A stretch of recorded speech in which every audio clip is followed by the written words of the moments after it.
Hi, Cynthia Allen here, Larry Wells. and good to see you. It's a very snowy day in Cincinnati. We've had 9 inches here, I think. At least that's what we measured in our front yard, and more snow to shovel than we've had in a long time. And it was a good morning of exercises. Yeah, well, mostly her. After years and years of Larry doing all the snow shoveling, I was out this morning, so um, I'm actually glad to do it. And it was a great opportunity to feel my organization, as we say in the Feldenkrais work, and my strength. So I feel good about it. I can say my knee surgery has made Cynthia stronger. Yeah, yeah, yeah. That's pretty much true. That's cute. Okay, so here we go.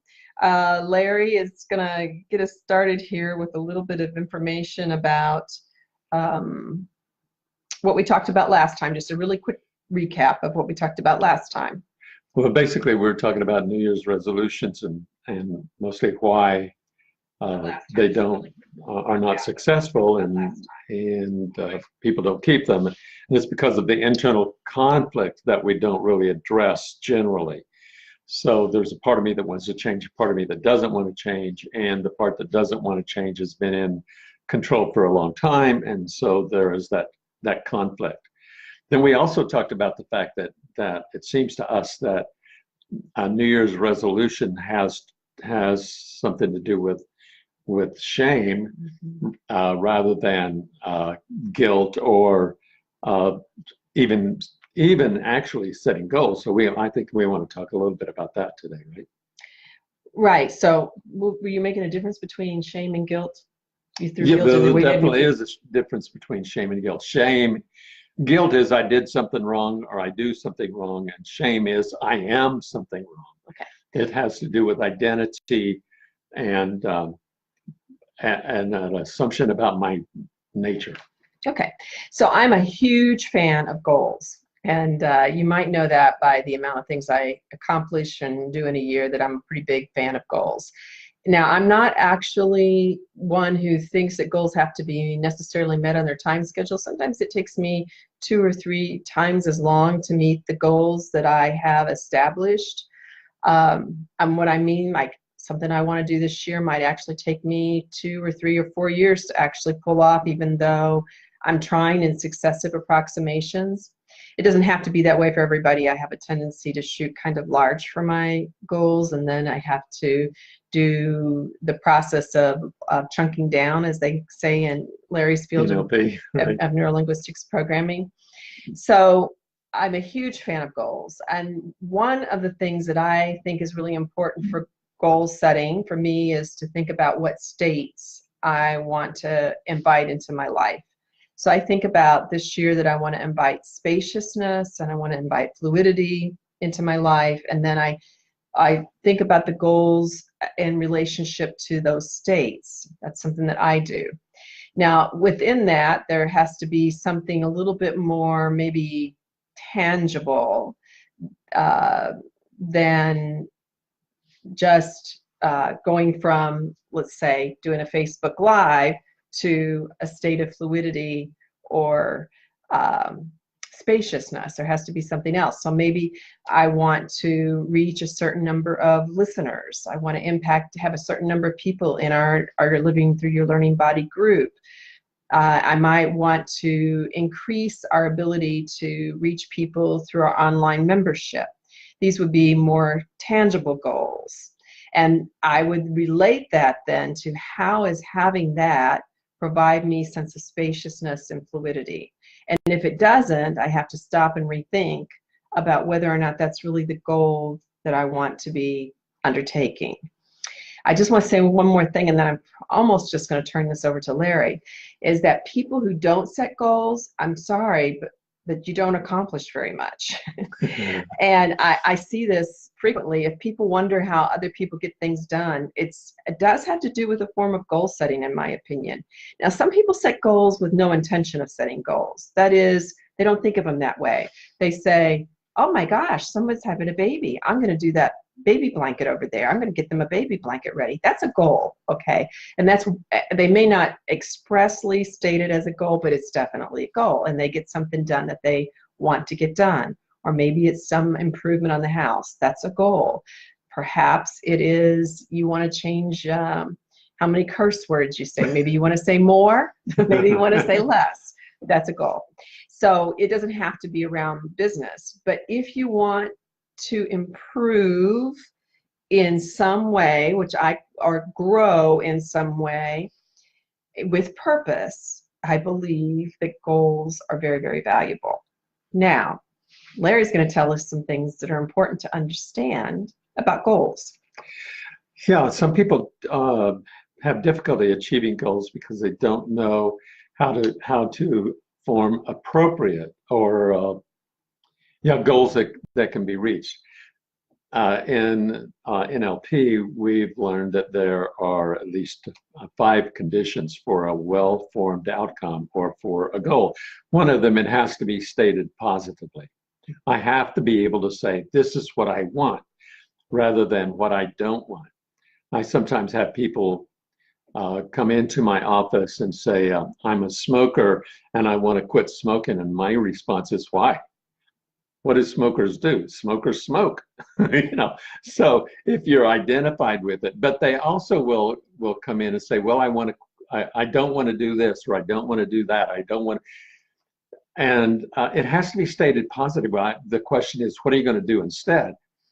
For example, if I said to you, don't think of blue monkeys, you have to think of blue monkeys in order to not think about them. Just by my saying that, the brain in and of itself does not process negatives. It has to have something concrete, maybe not concrete, but at least in order to not think about it, you have to think about it first and then try to get rid of it. So could we go back to the not smoking? What would be an example of a positive intention then with that, a positive outcome? Well, a number of things. One is, one of the things that you can start saying is that I want to live a healthier lifestyle. Okay. My goal is to get healthy. And one of the things that I want to do about that is to take this, is to change this particular behavior. Or I want to be in the dining room with everybody else instead of outside on the patio, right, by myself. Exactly. So it has to be stated positively. And secondly, it has to be initiated and maintained by you.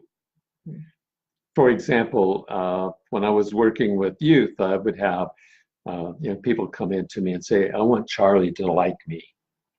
Well, I'm sorry, I can't do, so what would you do in order to become more likable? I mean, that's the question. You and I can't decide how to change whether Charlie's going to like you or not. I mean, you get that a lot in lots of different kinds of relationships. I want my kids to change. I want my husband or my wife to change, etc. I can't do that. I want to know a positive outcome, and stated positively, and what's in your control is, how are you going to choose to respond when that person does that particular behavior that you would like for them not to do? So when you're setting goals around business, it can be a lot easier because there's often something extremely tangible, like I want to grow your living through your learning body group to have 1,000 members instead of 500. That's an extremely tangible thing.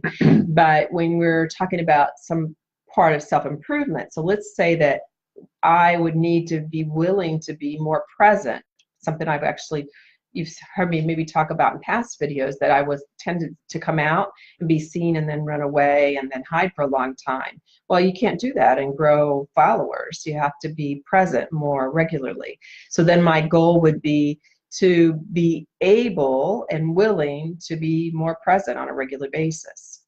And then you would break that down. Even the next step is, what's the specific behaviors that I'm going to do to accomplish that particular kind of goal? So it has to be stated positively. It has to be initiated and maintained. It also has to be what we call ecological. Right. So, for example, in looking at the example I just gave, then I need to work with and have worked with over the last few years that feeling that I'm getting overwhelmed, I'm overexposed, somebody's going to see something about me, or I'm going to be consumed by other people and not be able to take care of myself. I have to work with that in order to be seen more regularly. I can't just ignore that. That would not be ecological. Right. Yeah. When I talk about an ecological outcome, I want to make sure that the new behavior doesn't create more problems than I had before. And I am totally aware of the fact that today's solutions are tomorrow's problems because life changes. And what I do today in order to deal with this issue, I may have to change later on. The next step is it has to be measurable. I have to know when I got what I wanted. So how are you going to know? What are you going to see, hear, feel, when you reach your goal? So you have to be able to say, oh, that's it. So you have to know what it's going to look like. And then finally, of course, it has to be possible. Yeah, I used to set these I used to set these goals. I'm thinking about 25 years ago when I would do my vision boards. Maybe you've all done those vision boards. I love vision boards. I still use them. I've used them heavily throughout the last 25 years. But I would put the most ludicrous things on vision boards back then, and then wonder why they didn't happen. Well, for example, I might say, I want to play basketball like Michael Jordan. Well, that's probably not in the realm of possibility at my size and my age. But I could say something like, if I were playing basketball, I want to improve my free throws by a certain percentage. And in order to do that, I'm going to practice so many hours a week or whatever. So it has to be within the realm of possibility. Some people say, if anyone can do it, I can do it. Well, I know that it's highly unlikely I'd ever reach that kind of goal. Yeah. But it still has to be within the realm of possibility. Yeah. So that makes within the realm of possibility, and then if you know that it is, then it's then breaking it down into these smaller chunks and having some actual process of how you're going to reach it. Now, that doesn't mean that as you go along, you can't change your mind. You can't say, actually, that part of the process isn't working. I need to do something different. But you can absolutely use the process then as a kind of markers. It gives you a chance to go, oh, okay, so I did that. Does that look like it's getting me closer to my goal? Maybe I need to reevaluate that a little bit. Or, oh, I did that. Beautiful. I'm ready to go to the next one, ready to go to the next one. And I think it is important that you have some sense of your timeline, that it's not open-ended for the rest of your life necessarily. I mean, there are things that I know I'm going to work on the rest of my life, but I need to chunk them down at different times in my life to make them something more that I can play with, that I can mold and do something with. People come in to make changes in their lives, and one of the problems has to do with that chunking that Cynthia is talking about. The goal can be so large that it's overwhelming, and you get lost in it. So you chunk down. So what's the very first thing that I have to do to reach that goal? What's the next step? So you chunk it down into small components until you can achieve it one at a time. And it takes a while. The phrase she used earlier was this closer approximations. And that's a really important concept. I'm getting closer and closer to what I want, or what my goal is. And the flip side is, if what I'm doing isn't working, then do something else. Almost anything else. Don't get mired in what's not working. Yeah, AA says insanity is doing the same thing over and over, expecting different results. And that's exactly right. If what you're doing isn't getting you closer to your goal, then you need to make some kind of change. Yeah, and sometimes when we are, we'll wrap up here now because we were gonna make a goal here of ourselves. Limiting our time. Limiting our time. We were a little too long last time. But sometimes it's important to realize that sometimes we get very fixated. This is a lot like the original talk on New Year's resolutions. We get very fixated on what we're not good at and what we feel is wrong with us. And we think if we just fixed that one thing, everything else would come together. And then we start living our life around that. Feldenkrais said, you know, if you focus on a person's problem, then they have a problem for life. And this was a recommendation to us as practitioners. Well, the same thing actually is true for each of us as individuals. If we focus on our problems, we end up with the problem for life. Our salvation is not located in the problem. It's in the development of the rest of our life and how we can make it more robust and healthy and available to hold our sort of idiosyncratic behaviors or traumas or etc. So we have more room to play within. Yeah, well, I want to say that you know, if you focus on what's wrong, on the difficulties of life or whatever, if that's where your focus is, you're going to get more and more of it. We went through a difficult time recently, and one day it just came to me. In the midst of all those difficulties, how blessed we were. That was our move. In case everyone didn't know that move was the move from hell. But there were so many things that happened in the midst of all of that that were really blessings for us. And gifts. Yeah, and Larry is in this team. Larry's the one who notices the blessings a lot sooner than I do. So he's like, I come home and he said, listen, notice this, notice this, notice this. And I was like, oh, that's true. That's really true. Those things all went right. Those things all went right, and they can make such a big difference as you navigate a challenging journey. And many of those things that went right were unexpected. The last thing I would say is don't be afraid to reach out for help. And that could be, if you're doing a behavioral change, that could be like coming to someone like Larry. But if you're doing something like I'm talking about as my example, which is growing the Facebook group, then I sign up for educational programs. I don't just sit around, think up my own ideas and just throw them out into the dark and see what happens. I don't really have time for that. And there's enough trial and error in it, even when you sign up for an educational program. So I took an educational program last year, and I've been slowly, and I do mean slowly, working my way through that program. And actually Facebook Lives is one of those issues. Now, there's things that we're still not quite got. We're tweaking. We're going to figure it out next. But I don't let the fact that I don't quite have it stop me from going ahead and doing something. Yeah, sometimes that's really important. Totally different conversation that applies to this, but what Cynthia just indicated, we talk about logical levels, and Cynthia had to go to another logical level to solve a problem, and that was, I want to change this behavior. I don't know how. Mm-hmm. So you go to the next level. Well, we'll talk about. We're going to have a third talk. We're going to have a third talk.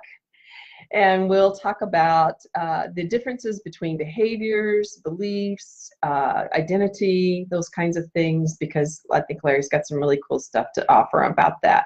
I will say, and we mean these talks to be helpful for you to be able to go out and use them, but there is some complexity when you go to dealing with the inner workings of a human being, and it does help to have a partner in that. So think about who you can have as a partner, or you could even tune in and ask Larry for online or in-person help, because it does make a difference. Okay, so I would thank the people who did join us today. You managed to pop in, and it looks like Liz, is it Este, I hope I said that right, Nancy and Vicki. I don't know Este personally. I know the others. And we know many, many more people will watch this in replays. So please leave comments and questions, yeah, for the next talk, and let us know. We sometimes pretend that we got a lot of answers out. I'm not guaranteeing, but I do know how to say, I don't know. Well, it might be good if we tried to answer questions people had instead of the ones that we thought they had. So. Right. Anyway, okay, thank you all so much. If you're here in Cincinnati, go out and enjoy the snow, and wherever you are, go out and enjoy the rest of the day. Bye. So long.